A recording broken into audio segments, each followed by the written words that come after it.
Good afternoon. Welcome to another OTF video. Today we're going to be talking about our writing process. I am Mark Melton. Mad Cat. Vince Rush. So we all have our own independent projects and we all have worked together to create our own comics as well. And pretty much we all have a different writing process. And we're hoping to just convey and share all our different styles. And learn. And I swear, learn. every time we Yeah. talk about this stuff, I learn from you guys. True. Because it's so vastly different between the three of us. Well, when you first started, like getting into making your own comic, Yeah. what was your process? Like go back to the very first. That's easy. There was no process. Because when I made my first full 24-page comic, I had no clue what I was doing. I simply made it just to make comics.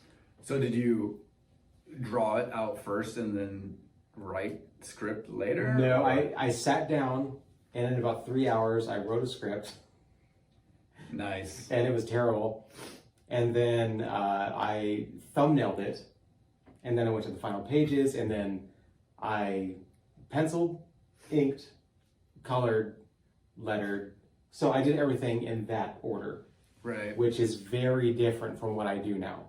Okay, but before you did the 24-page comic, you did make little mini comics. That's true. So what was the Those process were with fun. that? I just wanted to make something to hand to somebody. And so, yeah, I did a little mini comic. I call them ash cans. I feel like people... Yeah. I feel like everybody has a different name for an ash can. Yeah. But to me, that's, you take an 8x10 paper, you fold it in half twice, so basically kind of quarter it. You cut the top, and so you have a little comic about that size, and I think you have seven pages of story and a cover. Yeah, something easy that you can print off. Yeah, so I did one of those, and then from that, I ended up doing a 24-page full color comic, Yeah. which I don't recommend. It's insane, but I was kind of this point. I have an awesome mentor, and I got to a point. I'd been drawing for about 9 months, and I was like, you know what? I want to make comic books. I should just make one. And so I just fumbled my way through it. And honestly, that's the best way to learn. I feel like is just kind of suck your way through it. Just be terrible, because you learn each step of the process. If you take anything away from this, suck your way through it. You can do it. I hope we have If some at other... first you don't succeed, suck again. No, suck till you succeed. Oh, Not just Yeah. suck again, like it's all... Suck till you succeed. You need to succeed at some point. We're gonna cut that out later. No, Or maybe not. Keep it. So This is us. that's cool. What about you? What the heck? Like when you did the It comic, what was the writing process on that? Because you're dealing with a novel that's already written and you're trying to adapt it into a comic. Yeah. Was that basically just visualizing, because you already pretty much have a script, right?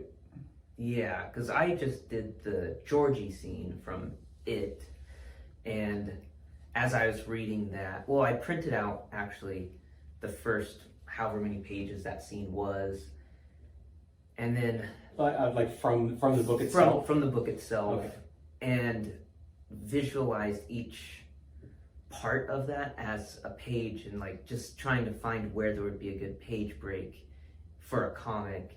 And so I would make a line between Oh, nice. those, and then from that I was able to thumbnail them, and I didn't have to write a script like you said, because it's already there. So did you actually do like word for word what was in the book, or did you paraphrase some Word stuff? for word dialogue, but since everything's described in a novel, I get to just show it in panels and pictures. So everything else, like dialogue and little, I think I had some captions where it was describing maybe like the smell of the sewer or whatever. Right. And that was straight from the novel. Yeah. So I didn't have Which to I do thought any was a writing. really good idea, because it was a shorter story because you were just taking a section of that. Yeah, I pretty much wanted to do the same thing, make it into, I think it was a 24-page comic. I think so. Yeah. Yeah, Or it might be 20. somewhere around there. Yeah. Mhm. Yeah. I remember when they were working on that. Yeah. I remember you let me letter Super on cool your comic. iPad. Yeah. Yeah, so that one was an easier process than the previous one I had done before for a comic was the 24-hour, which That honestly, that is one of my favorite comics you've ever made. I feel like you just tapped into like your intuitive storytelling. yeah, I think And- that's what it was Oh, dude, it because was so good. I had like vague ideas of things I Yeah. wanted to draw and did it page by page. So I would pencil and sort of letter the page, and then wherever the panel left off, I'd be like, okay, so now the next page is going to start here, and I just did that for 24 pages. Right. Yeah. So writing that, did you like I wrote- write down little notes on the side and then draw it, or did you just have kind of your mind and you start drawing? Like, I just here we go. drew the panels first and then wrote the dialogue in after. So I had an idea of what was happening. Interesting. Yeah. It's like when I was writing Angel Dreams, I plotted out like 5 issues of the main stuff that had to happen Yeah. in each of those issues. Almost like bullet points. Like yeah, this. yeah. And then I break it down. Okay, now I gotta dive deeper into that bullet point of that plot point of that first issue. Break it down. Add script. Because I would do it like page 1, panel 1, describe it, script it. Right. Page 2 or panel 2. Well, that's you how know, I started too with that first comic. I was which is talking tricky about. because you almost box yourself in, and it Yes. almost stifles the creative process. Well, it leaves no room for any kind of discovery along the way. Right, because you're like, oh, I have to have 5. This page tells me I have to have 5 panels. Yes. Yeah. Oh, what if Or it's gonna even look better? being open to slightly changing the story. Because like with that first comic I made, yeah, I wrote out 24 pages and it was gospel. That was it. Right. And the process now Yeah. that I have is actually sounds totally insane. Is I'm making it page by page. So usually I don't even know what's going to happen in the next page. And that's what That's Desert Bats. exactly that's Desert the Bats, 24-hour yeah. comic process, but It's that kind of No. thing, but scrunched into that. it keeps me excited Time. about the project, and every day I'm thinking, what's going to happen today? Yeah. And so I can continue with that story, and I kind of, I'll finish a page and leave it on a cliffhanger, and I don't even know what's going to happen. Right. Like, it sounds totally insane, but for me, I feel like it really is kicking in those storytelling abilities where I have to figure things out. Mm-hmm. And I'm figuring them out in the moment. It's not like I wrote a script for a graphic novel, and 2 years down the road, I'm like, oh yeah, I've got to, we're doing this on this page. With this, it's always really fresh, Right. which Yeah. I actually really I'm like. kind of going in that direction with the Necromantic Needle issue 1. hmm I have some script written out, but I'm trying to like thumbnail all the pages first. Yeah. Based off my plot. Like Yeah. I know this has to happen between page 1 and 3. Thumbnail it out, Yeah. and then I want to go back at the end and now try to visualize the script and let the page speak to me. Right. It's kind of different than how I So did after you- Rosemary or Yeah, after you've thumbnailed it out? yeah. Oh yeah. I think that's pretty much know. my process for Theo has been, I think I did a bullet point list for the first 24 to 28 pages of just like, this happens on this page, this happens on this Yeah. page, this happens on this page. But it leaves room if you want to like expand a scene Yeah, to a couple I need pages. that to be 3 pages instead of 2. Yeah, but the only reason I even do that is because I don't feel like I know how to write a script, and I always get stuck when I'm trying to write out page 1, panel 1. It's Yes. so different for everybody. I feel like I've always been stuck when I try and look up, you have act 1, 2, and 3, and this has to happen in each act, and like I just So even that, boggles your right. mind. Like think Yeah. we have seen so many movies and TV shows. I feel like in our minds we have we have that intuitive beginning, middle, and end. Right. And so you can just start creating stuff. Like I can't do the full script thing anymore. I just can't. I'll do, Desert Bats. I'm making it up. Does it take away some of the? You're saying it takes away some of the excitement of like, okay, It I already does. know how this is all going to play out. It Now does. it's a I chore feel to like- get there. I feel like it's too formulaic. Because you start thinking in those terms, where it's like, because even me, I was thinking at this page, the character needs to do this. And then at this page, they need to meet this person, and kind of go on like a hero's journey or whatever Yeah. it is. Yeah. As opposed to just letting your imagination just fly. Because what I'll usually do in a new project is I'll just grab an empty notebook and I just call it free writing. I just write anything I can think of about the world, the characters. Don't worry about it being terrible or whatever, or making sense even at that point. Right. Brainstorm. Yep, you just write. You're going to throw out 90% of it, 95% of it, doesn't matter. You're getting your brain thinking in this world and how it works, the character connections. Yeah. And so for me, that's an awesome starting point. I love to go on walks too and just think about it. Yeah. It sounds dorky, but I actually make Spotify playlists for my characters. Nice. I started doing that. That's awesome. Yeah. For like what they would listen to, or just stuff that inspires you when you're thinking It depends. about that character. Because like when I made the Cryptico books, for my main character Riff, I made this kind of classic, heavy metal playlist. And I remember walking around listening to it, and I kept going, I don't like this song. I don't like this song. This song is dumb. It's like, oh, that's cool because Riff, my character, likes these songs. But me personally, I don't like these songs. And that was like a really cool moment, figuring out no, my character loves this music, but I don't. I think he has a bad taste in music, And that was recently really neat. started making playlists because someone I know who's a writer makes a playlist for each character of songs they would listen to, but then also makes playlists for their characters that are like soundtracks that are just instrumentals that fit Right. that That's character's cool. like I've never heard of that vibe. Yeah. before. And so it kind of gets you in the mood for whatever you're working on. But I never thought of doing that before until they mentioned that. And That's totally it. Guys, sometimes Yeah. I'll make, a soundtrack for kind of the world. If I'm sitting there drawing or even writing, it's something that's kind of in the background, maybe setting the mood that I'm trying to capture. yeah. But then, especially with Cryptico, because it kind of, part of it was about music, writing, making individual playlists for the characters that they would listen to. That would be on their phone. It's harder for like something like Theo that's a fantasy Yeah. thing because I don't know if some of the music would exist. Yeah. in Theo their wouldn't, Totally. he wouldn't be listening to Taylor Swift or. We wouldn't anyway, but yeah, no, most that of makes it is sense. like Get it off. well, Yeah, because Cryptico was It's catchy. it was set in the 90s. Right. So it's very easy to make a playlist.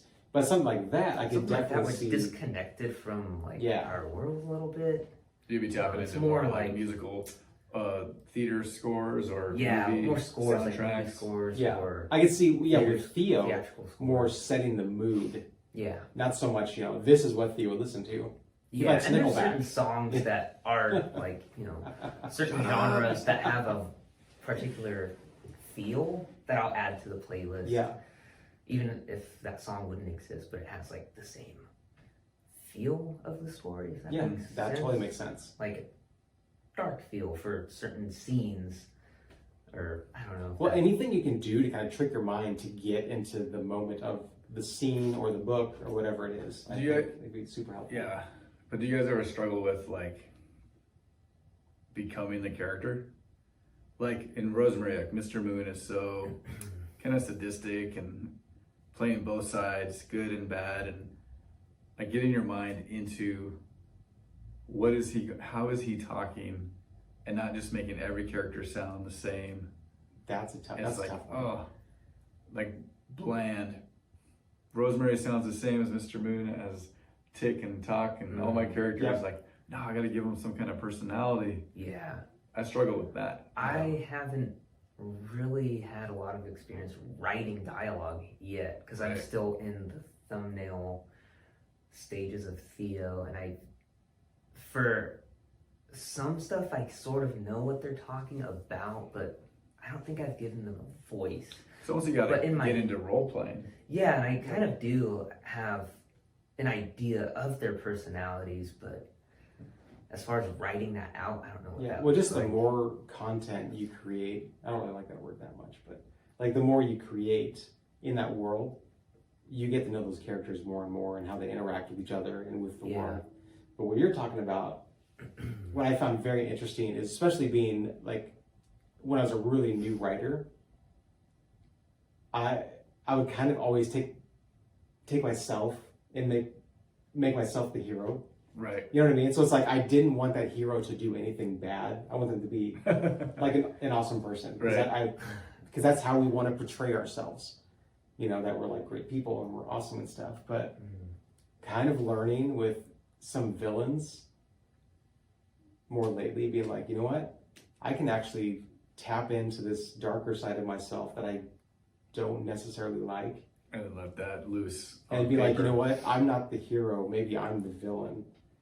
You know, Yeah. like you can take different aspects of yourself and put them in there, but Well, I tried to do that with my Angel Dreams. The main character, Jason, was like based on me. right. And like he was an artist, and I tried to make him however he acted would have been how I acted. Yes.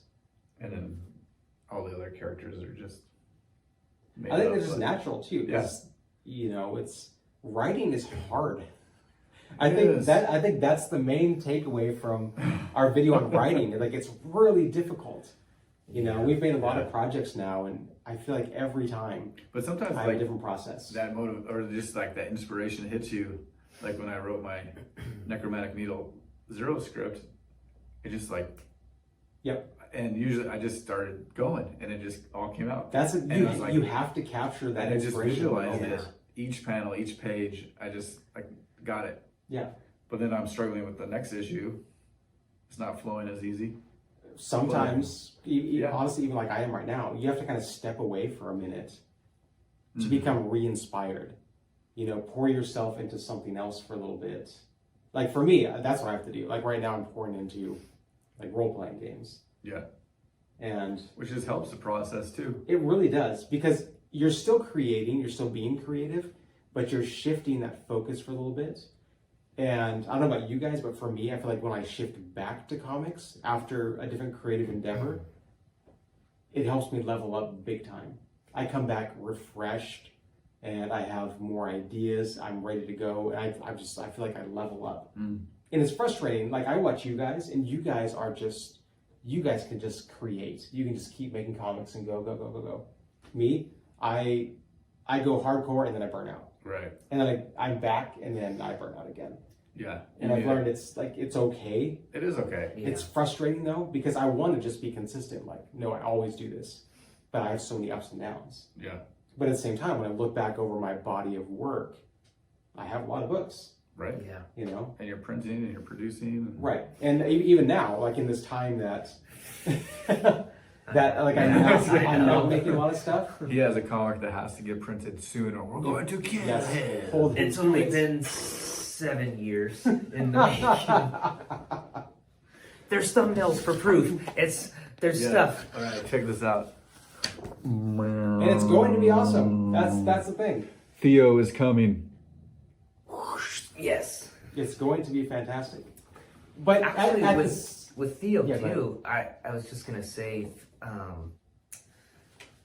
I stepped back from it just because I was busy with other stuff. Right, when you have commissions. that's what I was going to Yeah, and this whole folder I have of notes and sketches that I've done throughout, I went back through it and forgot a ton of the stuff that I had written. Oh, Yep. yeah. And so I actually ended up adding a couple pages to this first Nice. chapter that it'll have like ramifications in the future. that I totally forgot about, Yeah. and it's super cool to go back and see And the notes. that's And I'm like, oh, the nice thing I about doing forgot about that little seed. That's cool. exactly doing kind of that free writing that I was talking about, where it's like you don't worry about structure or anything. You just write. Yeah, Because sometimes you go back over that, and you can cherry pick some awesome ideas. Like, oh right, I forgot I had that idea. That works Yeah. perfect. Way over here now. And This that's is great. I love that because that's what I'm trying to tap into now is just that freedom and that don't get contained in the box. Like, oh, I have to do 5 panels on this page because the script says 5 panels on this page. You know, like, no, actually, I'm going to only do 4 because that last panel should be a full splash page. It just makes more sense. Mhm. Remove this, do that. And the writing actually never really stops, because even the times I have written scripts, you know, I do my free writing, and then I'll write out, you know, page 1, this happens, you know, and so on. And then I'll do page 1, I have panel 1, panel 2, all this. But even when I'm lettering, when I'm looking at the art, I'm putting the balloons on the page. I'm like, you know what? It needs to say this instead. Right. And so it's even like being edited up to that last moment. Yeah. So you have like a 3rd or 4th version of your script. You know, if you're actually like writing the script from the very beginning. Right. yeah, Because that's when you're visualizing it. You're seeing the word balloons on there, and you're reading it, and you're like, it would sound better this way. I've honestly even changed dialogue because of the shape of the word balloon it created. If that makes sense. yeah, You know, because I'll put my dialogue in there, and like I can't get like a good looking word balloon. No. And I'm like, you know what? I don't like that. I need to find another way for them to say Shorten this. it down. Because it looks bad. I mean, it could be longer too, but it's just like it might be like a funky shape. You know, it might be too like oblong or something like that. And you just can't get it right. And so it's like, I'm gonna take out some of these words. And what's- It might be really immature writing, but that's what I do. that's the process. Yeah. And I don't like consider myself really a good writer. Like my brother is a actual writer, and Really? he's written some horror novels, and he edits books online. That's like what he does, Nice. and he's got all the skills with writing. Mm. So I don't feel like I haven't taken any classes on writing, so it's tricky because as the artist of the book and the writer, and not really knowing what I'm doing, sometimes it's hard. You know, like you said. I think you know what you're doing. It's just writing a novel and writing a comic is very different, because the drawing is writing. Well, yeah, I mean, I took I remember one of the first comics I made, The Island of Conformity, Yeah. was a short story for English class that I turned into a comic book. And I pretty much took the narrative boxes. Simons runs across the bridge. So that's the narrative box. And you see Simon running across the bridge. And That's like The old old school Stan Marvel, Lee. like Stan Lee kind of stuff. exactly.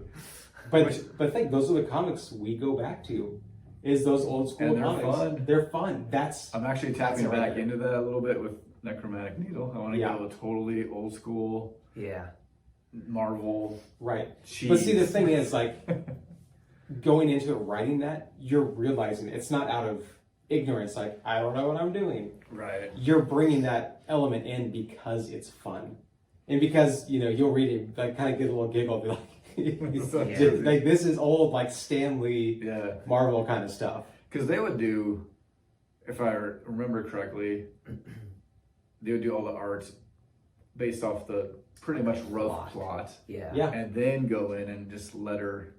Which yeah. I used to think that was insane. But it's- The it's first kinda time cool. you and I collaborated on Portal, Yeah. that's Yeah, kind we of did. how it was, because I didn't know what was happening necessarily in each panel, and I'm just like, Mark is insane. Like, we don't even know what the dialogue is. How am I Yeah. supposed to draw this?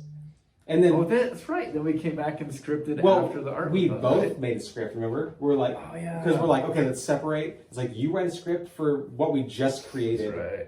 and then I'll write a script. Yeah. And then, yeah, we went with yours. But then we added some elements from yours. Maybe Can't some, but yours is way better. And like, I love that book. Yeah. I love that book so much. But to me, that was just completely bonkers. Mm-hmm. Being like, wait, write the dialogue, like the very last thing. Yeah. Like we're finished drawing. Pages are completed. Now let's write What the are we gonna script. say? You know? But now I kind of like that. It It was fun. kind of thinking about things in reverse, it gets you to be more creative. Mm-hmm. Mm, Like I dig that. yeah. I feel like if you had a dialogue heavy story, like, I don't know, Neil Gaiman or Chris Claremont's Chris excellent. Claremont. you might want to know, like, what the facial expressions should be Right. before you draw it. Yeah, but yeah. I think even they were doing that, though. Chris Claremont, I'm sure they were still doing mostly plot and Well, then honestly, lettering you can get it though. Like, yeah, I'm not exactly sure what they were doing. I remember hearing stories of Stan just being like, "Oh, you just draw a few pages and I'll write it later." Or Yeah. like Todd McFarlane and Greg Capullo's working relationship was Greg calling Todd on the phone, like, what are the next few pages? They're going to be talking about this and they're under a bridge. And then he would draw 3 pages, however he thought. And then Todd would go in and dialogue. I've come That's around on that crazy. idea But because cool. before I used Yeah. to hate that. Mm-hmm. I thought it was a horrible idea, but I feel like it actually kind of like stimulates that creativity. Yeah. It'll be interesting to see when we all jump on Hyperion #2. I cannot wait for Yeah. that book. You know, and And just brainstorm because we do have Because to come I up with 10 forget more pages. For exactly. this. yeah, because I he forget exactly. moved. When we did the first one, Yeah. there wasn't a script, right? Or what? There was a plot. A plot Yeah, for we each all 10 knew, pages. Like Like there was no had to- dialogue or anything. Yeah, we had to connect it because we had to get some kind of plot Mm. so our pages So we knew. connected somehow. Yeah, So we knew from point A to B on your 10 pages, right. B had to happen so Yeah, my C yeah. could connect Yeah. to D and then your E. Yeah. Yeah, You know, that That's that right, was just that's our right. version of the 24-hour comic, but we Yeah, did it yeah. in 10 hours. yeah, But it was fun because we're making one book, Mm-hmm. and it was chaotic and awesome. yeah. And so- But then did we 10 script it hours. after? Yeah. I Yeah, think you we did. yeah. You wrote it after. The same thing. I was like, this guy's I insane. think you did. Oh, yeah. dude. Yeah, you wrote like I that think you 30 wrote it page and comic. then let us read it. And Yeah. Yeah. And then I lettered it after that. yes, Which when I go back and look at that lettering, but it's okay. It's like I learned because I did Yeah. that, you know. But I really enjoy lettering now. yeah. So do you guys have any favorite writers that have like influenced you or inspired you of like even just that creative process of I like how he does dialogue or narrative boxes or pacing. Oh man. Yeah. I On the really fly, go. don't. I can't think of anybody where, because I've had in the past certain people. I'm like, I want to write like this person. I want to, you know, but I feel like I'm just kind of like out in uncharted waters now. Like I don't know what I'm doing. I'm just Right. making stuff up. But at the same time, I feel like I'm enjoying it way more. I really love like Frank Miller's Dark Knight and just Yeah. his way of writing in there, or Todd McFarlane's first Spider-Man when he went out on his own, Oh yeah. Yeah. and just that darkness of it, and just like when the lizard's coming after Spider-Man and the drums are boom, boom, boom, Yeah. you know, the sound effects across the page. I don't know.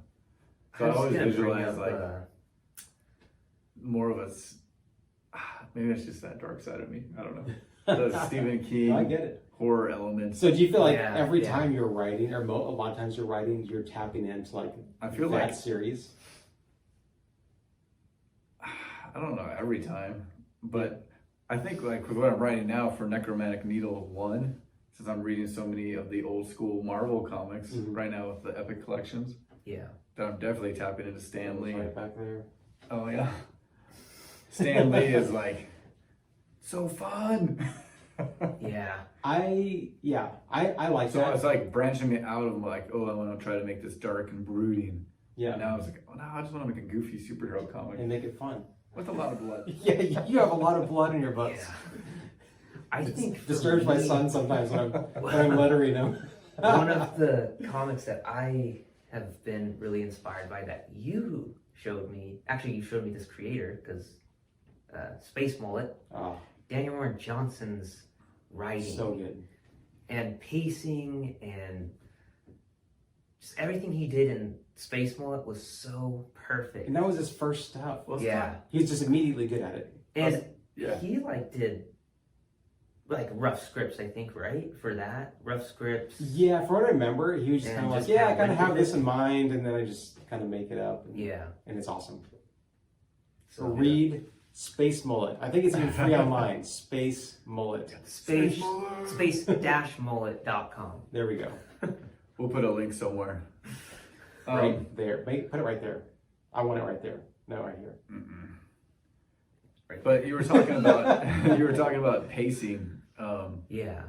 and that's something that still is so hard for my mind to grasp sometimes. Is like I want to show when I'm writing, I want to show like, oh, I have to show every element. How did this person get to the refrigerator, yes. to the Ooh, couch, Have the and same. then to the front door? Yeah. No, you don't have to show that. And I was No. like remembering, no, I can just show him grabbing the beer out of the fridge, and then the next panel he could be upstairs sitting on his bed. Yeah, and it's I like, don't have to show him the walking reader up is the smart stairs. enough. Like, they're going to get I it. know, But and that Yeah. sounds crazy, but I just struggle with that. I'm like, oh, the Yeah. next panel has to be him walking up the stairs. yeah, it was like you want it to flow. like- You want it to be like a movie, you know? Like you see. Yeah, where you like see him opening the fridge, and then maybe a shot from inside the fridge of his face, like grabbing the beer, Yeah. and then you show him And then like he's holding the opening fridge. beer. There might be a storytelling reason at some point to show Yeah. each Yeah. little step. for pacing reasons. Pacing. For pacing reasons, yes, exactly. It's those pages that have the 16 panel layout. Oh.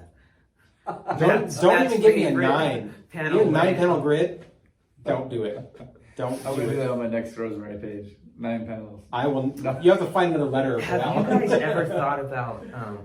I'm totally spacing which comic I saw that had this, but they specifically did on every single page 2 panels, 1 panel, 2 panels on Oh. every page, Wow. Mhm.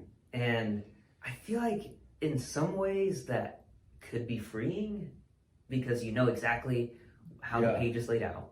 You don't have to worry about that. Right. But also very constricting. But I feel like that's What are you part of the gonna do art with of long telling panels? those stories. Is Yeah. because the size of the panel is time. And so you're Right. what you're telling me is like every page is the same exact amount of time. The That's- size of the panel is time. Yes. You have a I've large never panel. heard that before. Really? Yeah. Yeah, you have a large panel. You have one That to means look it at. happened like this, right? Large panel, fast. It just all was like boom. No, the other way around. Oh. Yeah. You have like, okay, you have a 9 panel grid. It's like boom, boom, boom, boom. But you have a And large then- panel, like you get to like experience it, and then you go into some smaller panels, and then another large panel, and so it's like you're taking more time, and so you're, at least I feel like you're telling the reader what's important, like spend time on this larger panel here, Gotcha. and that's what drives me crazy about the 9 panel grid. Is like I could see if you have let's say you have a scene of a kid at school and he's sitting there like looking at the clock.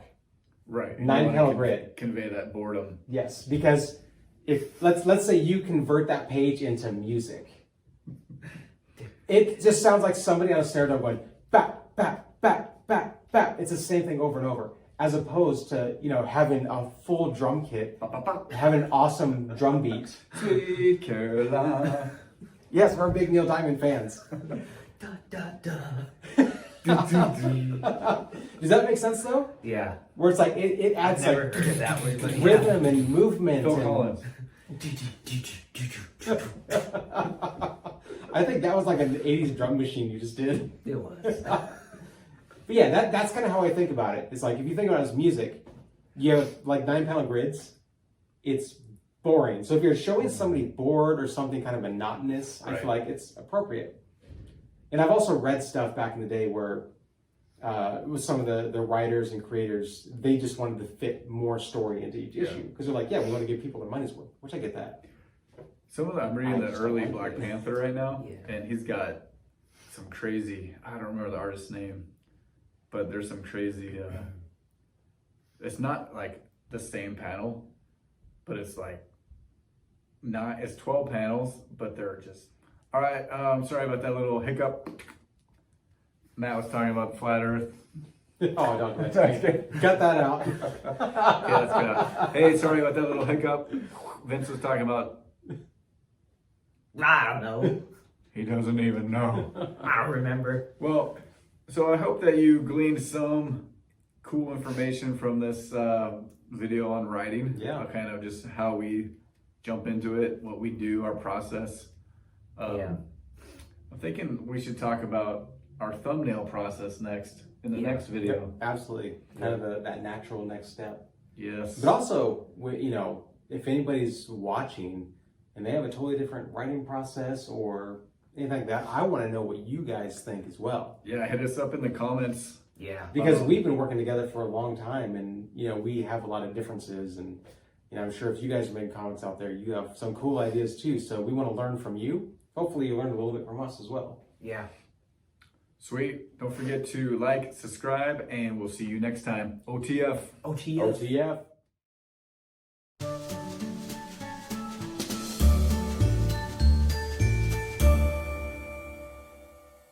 Suck through it comics. That's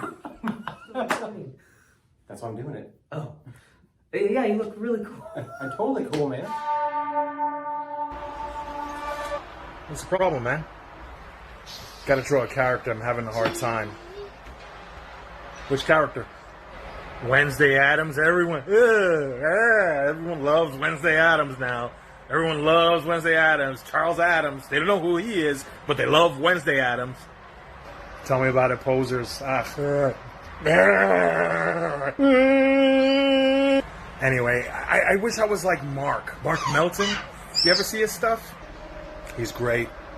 He's just really great. Yeah, he is. I mean, he puts everything through his filter, and it's his thing, It's just great stuff. Yeah, he's fantastic. He draws it, he does it in his style. He's like, I'm Mark Melton, who the hell are you? Yeah, and it winds up being like, I'm Abraham Lincoln. Yeah, exactly. And then Mark's like, I don't care, I'm going to draw you anyway, with no pupils.